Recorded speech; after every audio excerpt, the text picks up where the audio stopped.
Hi friends, video பிடிச்சிருந்துச்சுன்னா subscribe பண்ணிக்கோங்க. இன்றைக்கி சூப்பரான ஒரு ஸ்நாக்ஸ் தான் பார்க்க போகிறோம்.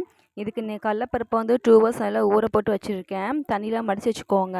அதில் கொஞ்சம் கருவேப்பிலை, பெருங்காயம், உப்பு போட்டு நல்லா மிக்சியில் வந்துட்டு மைனஸில் வச்சு 2 சுற்றி சுற்றிக்கோங்க. கொஞ்சம் குறகுறப்பாகவே அரைச்சி எடுத்துக்கோங்க, கொஞ்சம் பருப்பில் சேர்ந்து இருக்கிற மாதிரி.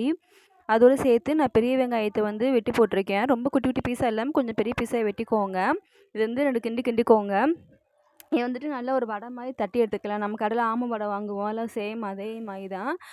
வடை மாதிரி நல்லா ஃபுல்லாக தட்டி எடுத்துக்கோங்க. மீதி தட்டுறதுக்கு நல்லா ஈஸியாக தான் இருக்கும். ஸோ நான் இப்போ வந்து ஃபஸ்ட்டு ஒரு 4 வடையை போட்டு நான் பொரிச்சு எடுத்துக்கிறேன். மேக்ஸிமம் இரும்பு கடாய் இருந்தால் அந்த கடாயை யூஸ் பண்ணிக்கோங்க. ஸோ எண்ணெயும் ரொம்ப இழுக்காது, நமக்கு பொரிச்சு எடுக்கவும் ரொம்ப ஈஸியாக இருக்கும். மற்ற கடையெல்லாம் கீழே ஒட்டிட்டு வந்துடும், எண்ணெய் அதிகமாக இழுக்கும். இப்போ எல்லாத்தையும் நான் பொரிச்சு எடுத்துக்கிட்டேன். ஸ்நாக்ஸ் ரெடி பண்ணுறதுக்கு நான் கேரட் துருவி வச்சுருக்கேன்.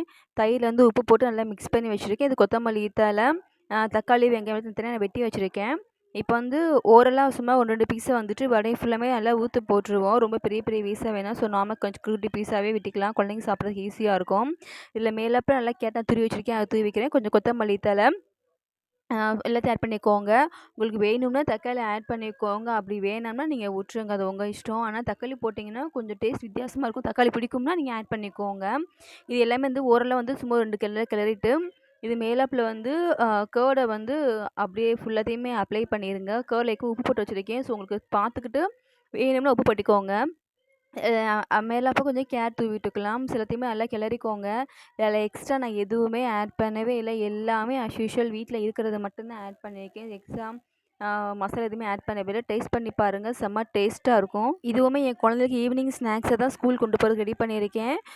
எல்லாமே சூப்பராக இருக்கும். என் குழந்தைக்கு ரொம்ப பிடிக்கும். ட்ரை பண்ணி பாருங்கள். வீடியோ பிடிச்சிருந்துச்சா சப்ஸ்கிரைப் பண்ணிக்கோங்க. தேங்க்யூ.